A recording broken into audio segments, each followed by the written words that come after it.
지금 반도체 주식 사면 뭐 바보 아니냐고요? 솔직히 말씀드리겠습니다. 저도 처음엔 그렇게 생각했습니다. 엔비디아 주가 수익 비율 46배, 브로드컴 73배, AMD는 무려 114배라니 우리가 익히 알고 있는 전통적인 투자 기준으로 보면 이건 명백한 광기입니다. 누가 봐도 터지기 직전의 풍선처럼 위태로워 보이죠? 아마 워런 버핏이 이 숫자만 봤다면 고개를 절레절레 흔들었을 겁니다. 그런데 여기서 한 가지 질문을 드리겠습니다. 여러분이 철석같이 믿고 계신 그 상식이 지금 이 시장에서도 정말 유효할까요? 대부분의 투자자들은 주가 수익 비율이 높으면 고평가라고 배웠습니다. 그래서 지금 반도체를 거품이라고 단정짓고 시장을 떠나죠. 하지만 이 판단에는 치명적인 맹점이 있습니다. 지금 반도체 산업에서 벌어지고 있는 일은 우리가 학교에서 배운 낡은 경제학 교과서로는 도저히 설명이 안 되는 기이한 현상이거든요. 골드만삭스가 최근 공개한 데이터를 보면 정말 소름이 돋습니다. 현재 AI 투자 열풍이 140년 전 미국을 세계 1위 초강대국으로 만든 철도 버블과 거의 똑같은 패턴을 보이고 있다는 겁니다. 그리고 그 철도 버블은 결국 터졌지만 중요한 건 그 위에서 미국이라는 거대한 제국이 탄생했다는 사실입니다. 지금부터 제가 말씀드릴 내용은 단순한 주식 종목 추천이 아닙니다. 여러분이 가지고 계신 투자에 대한 고정관념을 뿌리째 뒤집을 이야기입니다. 숫자의 함정에 빠지지 마십시오. 2025년 미국 증시를 한번 되돌아보겠습니다. S&P 500이 16% 상승하면서 꽤 나쁘지 않은 한 해를 보냈다고들 하죠. 그런데 그 안을 현미경으로 들여다보면 완전히 다른 풍경이 펼쳐집니다. 기술주 전체가 24% 올랐는데 반도체 섹터는 무려 42%가 뛰었습니다. 엔비디아 32%, 브로드컴 46%, 마이크론은 231%. 이 정도면 단순히 많이 올랐다는 표현으로는 부족합니다. 시장의 모든 자금을 블랙홀처럼 빨아들였다고 표현해야 정확합니다. 여기서 사람들의 의견이 갈립니다. 반도체 좋은 건 알겠는데 지금 사도 되는 거야? 너무 늦은 거 아니야? 이 질문에 대해 냉정하게 숫자만 놓고 보면 공포 그 자체입니다. 아까 말씀드린 것처럼 주가 수익 비율이 하늘을 뚫고 있으니까요. 전통적인 가치 투자자의 눈에는 터지기 일보 직전의 거품으로밖에 안 보입니다. 그런데 재밌는 건 반도체 업계를 깊이 아는 전문가들은 이런 숫자를 보고 그냥 웃어 넘깁니다. 왜 그럴까요? 지금의 주가 수익 비율 숫자는 아무런 의미가 없기 때문입니다. 여러분 한번 곰곰이 생각해 보십시오. 반도체가 단순히 공장에서 찍어내는 부품이라면 그 고평가 논리가 맞을 수 있습니다. 수요가 일정하고 경쟁자가 쏟아져 나오는 일반 제조업이라면요. 하지만 지금 반도체는 완전히 다른 존재가 되었습니다. 인류의 새로운 지능을 담당하는 필수 원자재가 된 겁니다. 마치 인간의 뇌가 음식 없이는 작동하지 않듯 인공지능은 반도체 없이는 운전할 수 없습니다. 그런데 이것보다 훨씬 더 심각하고 구조적인 문제가 따로 있습니다. 수천 년간 이어온 인류의 성공 방정식이 무너지고 있다는 겁니다. 지난 수천 년간 인류 문명을 지배한 가장 강력한 자원이 무엇이었을까요? 바로 사람이었습니다. 인적 자원을 얼마나 잘 교육하고 활용하느냐가 국가의 운명을 결정지었습니다. 미국이 세계 최강이 된 것도 하버드, MIT, 스탠퍼드 같은 최고의 교육 시스템으로 전 세계의 천재들을 끌어모았기 때문이죠. 그런데 2026년 이 공식이 완전히 깨지고 있습니다. 비유를 하나 들어보겠습니다. 과거에는 훌륭한 요리사를 많이 보유한 레스토랑이 성공했습니다. 요리사의 손맛과 실력이 곧 레스토랑의 경쟁력이었죠. 그런데 어느 날 모든 요리를 완벽하게 만들어내는 자동조리 기계가 등장했다고 상상해 보십시오. 이제 중요한 건 요리사의 숫자가 아니라 그 기계를 몇 대나 보유하고 있느냐가 됩니다. 지금 벌어지고 있는 일이 정확히 이겁니다. 과거에는 똑똑한 인재를 얼마나 많이 확보했느냐가 경쟁력이었습니다. 하지만 이제는 GPU와 데이터 센터를 얼마나 많이 가졌느냐가 국가의 미래를 결정합니다. 인공지능이 하루에 생산해내는 지식의 양은 인간이 평생 공부해도 따라갈 수 없는 압도적인 수준이거든요.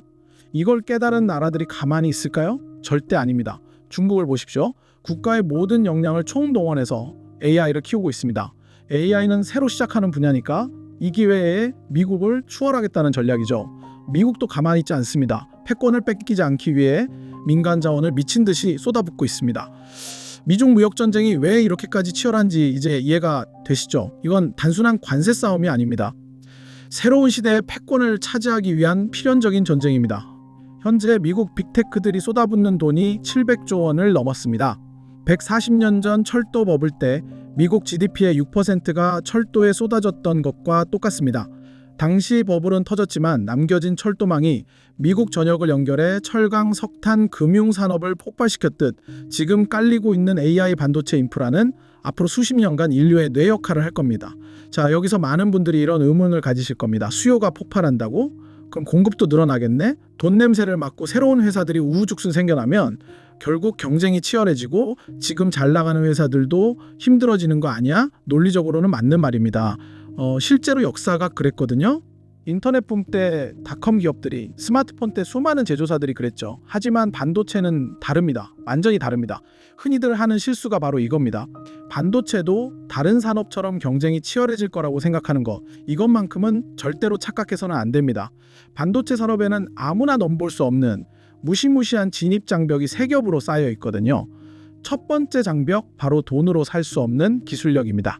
3나노, 2나노 같은 말 들어보셨죠? 최첨단 반도체를 만드는 초미세 공정입니다.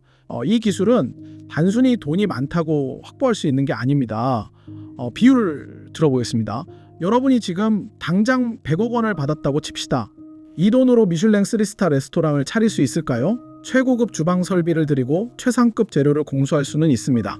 하지만 수십 년간 실력을 갈고 닦은 셰프의 손맛과 노하우를 돈으로 살 수는 없죠. 기술이란 건 시간과 경험이 축적되어야만 얻을 수 있는 겁니다. TSMC가 파운드리 시장의 90%를 점유하고 있는 비결이 바로 이겁니다. 수십 년간 축적한 공정 데이터, 수만 건의 특허, 셀 수 없이 많은 실패와 성공의 경험, 이게 쌓이고 쌓여서 지금의 넘을 수 없는 기술력이 된 겁니다. 중국이 천문학적인 돈을 쏟아붓고도 아직 최첨단 공정에서 5년 이상 뒤처져 있는 이유가 바로 이겁니다. 자, 두 번째 장벽, 상상을 초월하는 자본입니다. 기술력을 어떻게든 확보했다고 칩시다. 이제 공장을 지어야 합니다.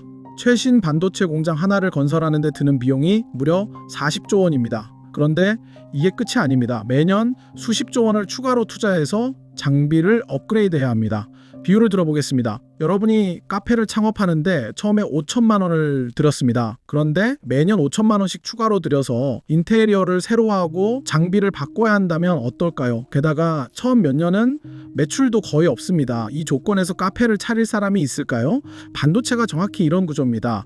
신규 진입자가 들어오려면 매출도 없이 매년 40조 원씩 쏟아부어야 하는데 이걸 버틸 수 있는 회사는 세상에 없습니다. 세 번째 장벽, 빠져나올 수 없는 생태계입니다. 기술도 있고 돈도 있다고 칩시다. 그래도 안 됩니다. 반도체는 혼자 만드는 물건이 아니거든요. 설계부터 생산, 장비, 패키징까지 모든 회사들이 거미줄처럼 얽혀 있습니다. 특히 엔비디아의 생태계는 한번 발을 들이면 빠져나올 수가 없습니다. 엔비디아 칩으로 데이터 센터를 지으면 모든 소프트웨어와 개발자 교육이 거기에 맞춰집니다. 나중에 칩만 다른 걸로 바꾼다? 시스템 전체를 갈아엎어야 해서 불가능합니다. 이 세 가지 철벽 때문에 수요는 폭발하는데 공급은 늘어날 수가 없는 겁니다. 이렇다 보니 시장의 권력 관계가 완전히 뒤집어졌습니다. 우리가 알던 돈 내는 사람이 갑이라는 상식이 깨진 겁니다.